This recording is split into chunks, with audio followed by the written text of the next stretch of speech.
Selamat datang di lanjutan perjalanan Sang Jenius. Kita akan langsung baca bab 43 sampai 45. Bab 43. Ada banyak hal yang tidak bisa dibahas di depan umum. Selain itu, ada juga hal yang harus disampaikan Wira kepada keempat orang itu. Mereka masuk ke dalam ruangan dan duduk di tempatnya masing-masing. Wira langsung berkata, "Paman Hasan, apakah ada orang yang bermalas-malasan dalam tim penangkap ikan?" Meskipun proses penangkapan ikan terpisah, tetapi metodenya sangat sederhana dan sangat mudah dipahami. Hasan menggelengkan kepala dan menjawab, "Tidak ada." Wira terkejut. Meskipun upah kerja tim penangkap ikan tidak tinggi, mereka bisa menjual ikan seberat 20 hingga 25 kg per hari. Jadi, mana ada penduduk desa yang tidak tergiur? Sony berkata sambil tersenyum.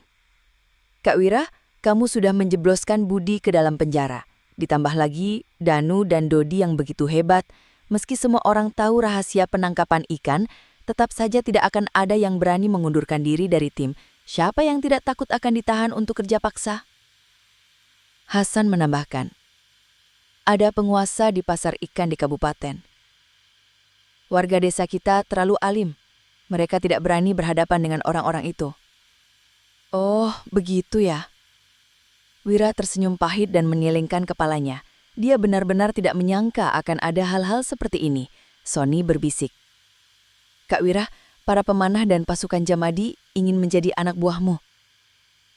Wira tersenyum dan menjawab, "Mereka merasa upah yang diberikan Jamadi kurang ya?" "Iya." Sony mengangguk lalu melanjutkan, "Waktu itu kamu memberikan uang kepada Jamadi, tapi Jamadi hanya membagikan 200 gabak kepada pemanah dan masing-masing 100 gabak bagi pasukannya." Wira hanya bisa terdiam. Dia tidak menyangka bahwa setelah Jamadi mendapat keuntungan sebanyak itu, tapi dia malah hanya memberi begitu sedikit kepada bawahannya. Namun pemanah dan pasukannya itu juga tidak punya banyak pilihan. Pasalnya, di pedesaan ini, hanya sedikit tempat yang bisa menghasilkan uang secara halal. Sony berkata dengan suara pelan, "Karena aku tidak tahu bagaimana pendapat Kak Wira, makanya aku tidak menjanjikan apapun pada mereka." Wira mengangguk dengan serius. "Keputusanmu itu sudah benar. Kalau mereka mau mengikutiku dan bisa menjaga rahasia, berikan gaji untuk pemanah 2.000 gabak per bulan dan pasukan sebesar 1.000 gabak per bulan. Cari 2 orang yang akan tinggal di sana untuk memata-matai Jamadi. Ingat, untuk kontak satu persatu. Jangan sampai mereka saling tahu." Dodi merasa tidak rela dan berkata, "Kalau begitu, kamu harus menghabiskan 3.000 gabak lagi tiap bulan. Apa gunanya menaruh mata-mata di sisi Jamadi? Dia hanya seorang pejabat kecil." Sony, Hasan, dan Danu juga mengangguk setuju. Setelah Budi masuk penjara, mereka tidak terlalu takut lagi pada pejabat-pejabat kecil seperti ini. Semakin banyak uang yang kita hasilkan, orang yang merasa iri juga akan semakin banyak. Jelas Wira kepada 4 orang itu. Kalau punya lebih banyak mata-mata, kita jadi bisa lebih cepat dapat informasi. Ingat, kekayaan akan menarik perhatian. Tetapi manusia selalu lebih berharga daripada uang. Kalau kita hanya taunya menyimpan uang, itu hanya akan memicu kecemburuan dan pada akhirnya membawa bencana. Tapi kalau kamu bisa memanfaatkan kekayaan untuk menjalin koneksi, kita akan bisa memanfaatkan koneksi itu dengan baik. Memanfaatkan kekayaan untuk mendapat koneksi. Setelah merenungkan kata-kata tersebut, mata Sony dan Danu berbinar-binar. Hasan terlihat sedang serius berpikir, sedangkan Dodi menggaruk kepalanya dengan bingung. Setelah beberapa saat, Wira berkata, "Paman Hasan, besok kamu rekrut 2 orang lagi untuk tim penangkap ikan. Beritahu Herman dan Hamid untuk bergabung. Ada banyak tugas yang bisa dikerjakan mereka kelak." Hasan mengangguk tanpa banyak bertanya. Wira kemudian mengubah topik. "Sony, setelah kita menjual ikan besok di kabupaten, jangan bawa uangnya pulang. Beli lemak daging, bumbu, garam, dan rempah-rempah." Sony terkejut sejenak, lalu buru-buru mengangguk. Dengan penjualan ikan setiap hari sekitar 30.000 gabak, mereka bisa membeli banyak barang. Wira melanjutkan. Selain itu, sudah saatnya kita mulai membangun rumah. Sebaiknya kita cepat selesaikan semuanya.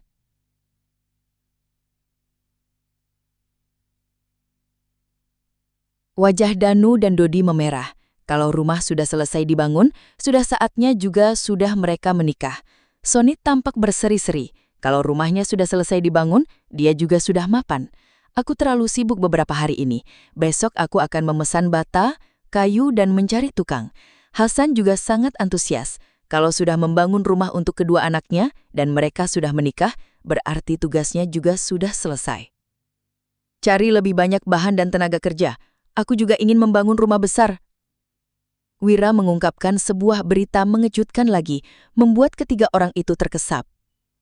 Setelah rapat selesai, keempat orang itu pun pergi. Namun, begitu keluar dari pintu, keempat orang itu kembali lagi, sambil membawa 3 saudara keluarga Gabrata. Gavin membawa seekor kambing yang telah dikuliti, Gandhi membawa seekor kelinci, dan Ganjar membawa ayam kampung. Duk! Begitu melihat Wira, ketiga orang itu langsung bersujud. Kenapa kalian ini? Ayah berdiri. Wira tidak bisa menerima perlakuan seperti ini, jadi dia buru-buru memapah mereka untuk berdiri. Namun ketiga orang itu tetap tidak mau berdiri dan hanya mendongak menatap Wira. Hasan, Danu dan Dodi buru-buru menghampiri dan ikut membantu memapah mereka. Tuan, kami telah bersalah kepadamu, tapi kamu malah sama sekali tidak mempermasalahkannya. Kamu juga bahkan memberikan kami uang untuk mengobati adik kami. Kami benar-benar berterima kasih kepadamu. Gavin menyerahkan kambing gemuk yang dibawanya itu sambil berlinang air mata. Ayam kampung dan kelinci ini adalah hasil tangkapan kami. Kambing ini kami pelihara sendiri, jadi tidak terlalu berharga. Kami harap Tuan mau menerimanya. Gandhi dan Ganjar juga menyerahkan ayam kampung dan kelinci itu dengan mata berkaca-kaca. Awalnya mereka mengira bahwa mereka 3 pasti akan jadi tahanan kerja paksa setelah ditangkap oleh Jamadi. Namun pada akhirnya, Wira malah menangkap 1 orang dan melepaskan 2 di antaranya. Keluarga mereka memang merasa sangat bersyukur, namun mereka tetap masih merasa ragu karena Wira menangkap salah satu dari ketiga bersaudara itu. Tak disangka, Gandhi pulang ke rumah setelah ditahan sehari. Ketiga bersaudara itu langsung menangis sambil memeluk satu sama lain. Baiklah. Aku akan menerimanya. Kalian jangan bersujud lagi. Wira menerima pemberian mereka karena takut ketiga bersaudara itu akan berlutut padanya. Hasan dan ketiga orang lainnya mengambil hadiah yang diberikan oleh ketiga saudara itu. Meskipun sudah sedikit lega, ketiga bersaudara itu tetap saja merasa malu, sebab hadiah mereka itu bahkan tidak senilai 1000 gabak. Melihat kejujuran ketiga pemuda ini, Wira berkata, "Apa rencana kalian selanjutnya?" Tuan tenang saja, walau harus mati sekalipun, kami tidak akan jadi pencuri lagi. Gavin mengucapkan sumpah, diikuti dengan anggukan Gandhi dan Ganjar yang setuju dengan ucapannya. Wira kemudian berkata, "Kalau kalian tidak keberatan, bergabung saja dengan tim penangkap ikan. Berikan gaji yang sama kepada mereka, masing-masing 2000 gabak per bulan." Buk! Ketiganya kembali berlutut dengan wajah yang dibanjiri air mata. "Terima kasih Tuan, kami akan berusaha sebaik-baiknya." Upah tim penangkap ikan yang paling rendah adalah 2000 gabak. Mereka juga diberi makan 3 kali sehari dengan jatah 250 gram daging per hari. Fasilitas sebagus ini tidak bisa ditemukan di tempat kerja manapun. Bisa dibilang, kalau diterima di tim penangkap ikan, mereka sudah jadi orang terkenal di Dusun Pimola. Jika ada pemuda yang belum menikah dan menyukai seorang gadis, mereka hanya perlu mengirimkan seorang mak comblang untuk mempersunting gadis tersebut. Bahkan penduduk lokal Dusun Darmadi sekalipun belum tentu bisa diterima dalam tim penangkap ikan ini. Namun mereka yang merupakan mantan pencuri ini malah bisa diterima. Pada saat ini, ketiga bersaudara diam-diam bersumpah dalam hati, mereka harus membalas kebaikan Wira dengan nyawa mereka. Hasan, Danu, dan Dodi tentu saja merasakan persaingan yang semakin ketat. Namun mereka tetap merasa senang, sebab semakin banyak orang yang bergabung, kekuatan mereka juga akan semakin besar. Sebagai anggota inti tim, mereka tahu jelas bahwa bisnis yang benar-benar menghasilkan uang besar bagi Wira adalah bisnis gula pasir. Dengan keuntungan sebesar itu, mereka tidak berani memperdagangkannya secara bebas karena kekuatan mereka masih terlalu lemah. Bab 45. Warga desa mendapat pekerjaan baru. Setelah rapat itu dibubarkan, ketujuh orang itu pun keluar dari halaman. Begitu keluar, semua warga desa langsung mengelilingi Hasan. Para wanita melamar untuk menjadi koki di kantin. Gaji sebagai koki hanya 1.000 gabak per bulan, dan tidak sebanyak gaji yang diterima oleh para lelaki. Namun, uang itu sudah cukup untuk menghidupi keluarga. Sementara itu, para lelaki di desa ingin bergabung dengan tim penangkap ikan. Dengan gaji 2.000 gabak per bulan dan jatah daging setiap hari, bahkan preman sekalipun pasti akan ada wanita yang sudi menikahinya. Lantaran tidak bisa mendekati Hasan, penduduk desa lainnya mendekati 3 wakil pemimpin tim lainnya, yaitu Sony, Danu, dan Dodi. Mereka berharap ketiga orang ini bisa membantu memohon kepada Hasan untuk mempekerjakan mereka. Berhubung terlalu banyak orang, ketiga orang tersebut juga tidak berani mengiyakan permintaan mereka. Mereka takut akan melukai perasaan penduduk desa lainnya karena keterbatasan kuota. 3 bersaudara keluarga Gabrata merasa tidak enak hati. Pasalnya, bahkan penduduk dusun Darmadi sendiri saja masih banyak yang tidak bisa bergabung dalam tim penangkap ikan. Namun, Wira malah mempekerjakan orang luar seperti mereka ini. Semua warga desa di tempat itu memandang Hasan dengan penuh harap. Saat ini, Hasan punya lowongan kerja untuk koki dan 25 posisi untuk tim penjual ikan. Siapapun yang mendapatkan posisi itu, hidup mereka pasti akan jauh lebih sejahtera. Hasan berkata dengan suara berat, "Tugas tim penjual ikan bukan hanya menjual ikan, tapi juga harus belajar bela diri untuk melindungi desa kita." Besok pagi, semua pemuda berusia 13-20 tahun yang ingin melamar posisi tim penjual ikan, silahkan berkumpul di depan rumahku.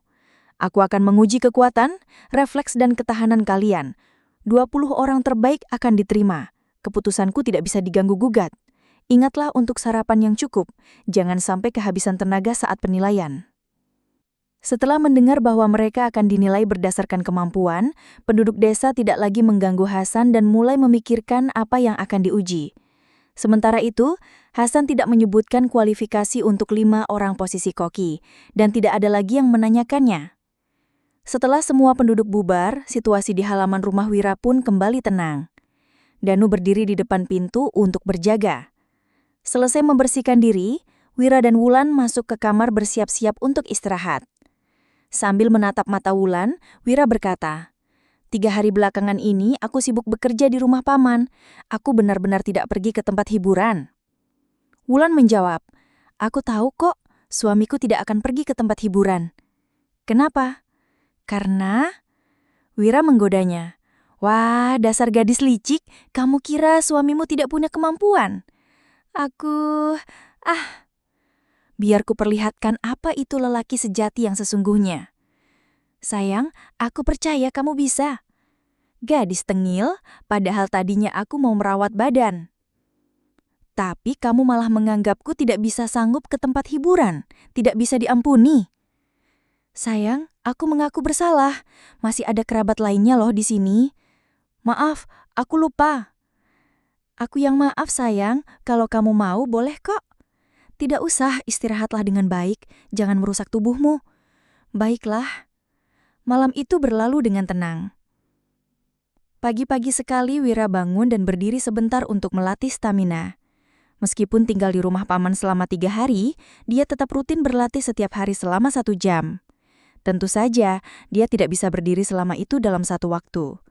Dia berdiri selama beberapa menit, kemudian menambah waktu secara bertahap. Setiap kali selesai latihan, seluruh tubuhnya terasa hangat. Kaki-kakinya terasa lelah, namun tubuhnya pulih dengan cepat.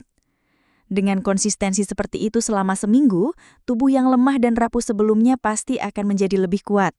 Mau berhubungan badan pun juga pasti tidak akan menjadi masalah. Setelah Wira selesai berdiri yang ke-6 kalinya, Wulan memanggilnya. "Sayang, ayo sikat gigi." Wulan datang dengan membawa gelas dan sikat gigi dari dahan pohon. Wajahnya merah merona, dia menghampiri Wira dengan langkah kecilnya. "Tidak mau, biar kamu rasakan dulu bau mulutku." Wira menerima gelas dan sikat giginya, lalu mencium pipi Wulan yang merah itu. "Ah sayang, ini masih pagi, masih ada orang di luar."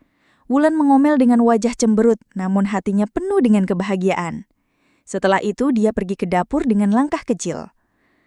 Paman Herman, Paman Hamid, kenapa kalian datang sepagi ini? Setelah melihat kedua orang itu di luar pintu, Wira membilas mulutnya dengan daun lalu pergi keluar. Herman dan Hamid terlihat cemas dan sedih. Mata mereka masih tampak sembak, seolah-olah baru saja selesai menangis. Herman berkata dengan nada sedih, "Wira, aku tidak mengungkapkan rahasia cara menangkap ikan. Kenapa aku tidak diizinkan bergabung dengan tim penangkap ikan? Apakah aku melakukan kesalahan? Kalau ada yang perlu diperbaiki, langsung saja beritahu aku." Air mata mulai mengalir dari mata Hamid ketika dia berkata, "Wira, kami tidak menyinggung kamu. Apapun yang kamu perintahkan, kami akan melakukannya." Kemarin malam, kakak tertua mereka Hasan menyuruh mereka untuk tidak usah pergi ke tim penangkap ikan lagi. Mereka akan dialihkan untuk bekerja dengan Wira. Mendengarnya mereka langsung takutan dan menangis. Kini, pekerjaan mereka di tim penangkap ikan telah hilang. Dunia mereka seakan-akan telah hancur. Apa yang kalian pikirkan? Melihat dua pria dewasa yang hampir menangis, Wira tidak tahu harus bereaksi bagaimana. "Aku meminta Paman Hasan untuk menyuruh kalian ke sini karena ada pekerjaan yang lebih baik untuk kalian." "Pekerjaan apa yang lebih baik daripada tim penangkap ikan?" Herman dan Hamid tidak percaya. Di tim penangkap ikan, mereka bisa menghasilkan 2.000 gabak per bulan dan bahkan bisa makan daging pada siang hari. Itu adalah pekerjaan terbaik di desa Pimola. Ketika mereka pergi ke pasar, orang-orang melihat mereka dengan penuh hormat. Wira tersenyum ketika berkata, "Ada banyak pekerjaan yang lebih baik daripada tim penangkap ikan. Mulai sekarang, gaji kalian akan naik menjadi 3.000 gabak per bulan. Wulan, ambilkan 2.000 gabak." 3.000 gabak? Herman dan Hamid melihat uang 1.000 gabak yang baru diterima mereka merasa seperti sedang bermimpi. Wira berkata dengan tegas, "Tapi apapun yang akan aku ajarkan pada kalian, kalian tidak boleh beritahu siapapun."